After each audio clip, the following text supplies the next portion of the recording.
보도자료 속 정책이 잘 운영되고 있는지 점검해보는 시간, 보도자료 팩트체크입니다. 강동구에서는 전통시장 활성화를 위해 청년 마켓이라는 정책을 추진해왔습니다.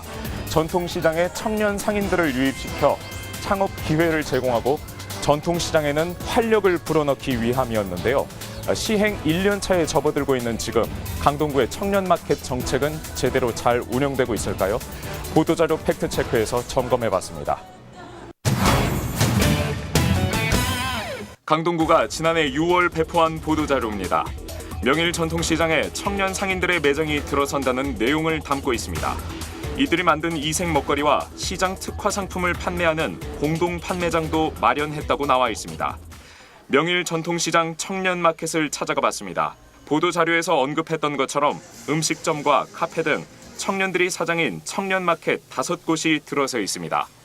시장 특화 상품을 판매한다는 공동 판매장은 어떨까? 지난해 6월부터 운영을 시작한 명일 전통시장의 공동 판매장입니다.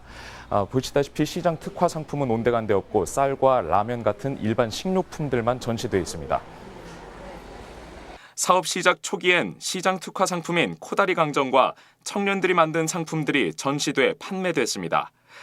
하지만 얼마 못 가 물건을 빼게 됐다고 전 청년 상인은 말합니다. 저희 청년 상인들이 전부 다 하다가 스스로 나가게 된 거고요. 유동인구도 적고 또 매출을 유지할 정도로 나와서 인건비가 나올 정도로 판매가 되진 않았던 걸로 알고 있어요.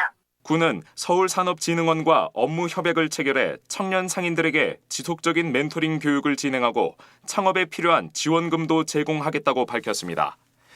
서울산업진흥원을 통해 일부 지원을 받고 있지만 지속적이라던 멘토링 교육은 시행 초기에만 진행됐습니다. 저희가 2주에 한 번씩 해서 현장 콘서트에서 진행을 했고요. 안정화가 된 상태라서 초기에는 6개월 정도는 거의 밀착해서 진행을 많이 했었고요. 올해는 실내로 들어서 진행한 건 없어요. 청년 상인들에게 공간을 내주면서 보증금이나 임차료를 받지 않겠다는 것도 주목해볼 부분입니다. 당시 구청과 시장 측은 청년 상인들에게 시장 내 빈 공간을 제공하면서 전기세와 수도세 등 유지비만 내면 별도의 임대료를 받지 않겠다고 말했습니다. 그런데 올해 들어 상인회 측은 청년 상인들에게만 상인회비 2만 원 이외 매달 8만 원에 달하는 별도의 상인회 발전 기금을 요구해 논란이 일었습니다. 관련 내용은 민원으로까지 접수돼 구의회에서도 논의된 바 있습니다. 상인들이 제보가 왔어요. 문자 제보라고 해야죠. 이제 청년들에게 월 10만 원 정도 또한 또 매출 금액에서 1 내지 3%의 그 매출액을 상인회에다가 이제 제출하라 요구했던 것 같습니다. 매출액의 1 내지 3%도 제가 계산해 보니까 상당한 금액이었어요.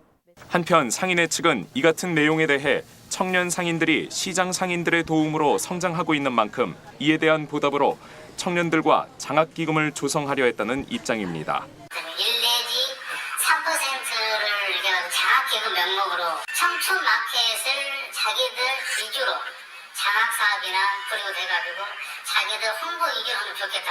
그런 전망해가지고 동감을 형성을 했습니다. 1%에서 3%는 그쪽 청년들이 자발적으로 한 것이다. 네. 기금과 관련한 엇갈린 주장이 나오는 가운데 현재는 청년 상인들이 구청과 직접 재계약해 상인회 측에 별도의 기금 납부는 하고 있지 않습니다. 그러나 갈등의 불씨는 남아있다고 볼 수 있습니다. 최악의 청년 실업과 대형마트라는 벽 앞에서 의기투합한 청년들과 전통시장. 젊은이들에게는 일할 수 있는 기회를, 전통시장에는 제도약의 발판을 마련하고자 했던 강동구의 청년마켓은 본래의 목적을 충분히 살리지는 못했습니다. 1년 전 청년들과 전통시장 상인들이 어떤 마음으로 한 배에 올라탔는지 되새겨봐야 할 때입니다. 보도자료 팩트체크였습니다.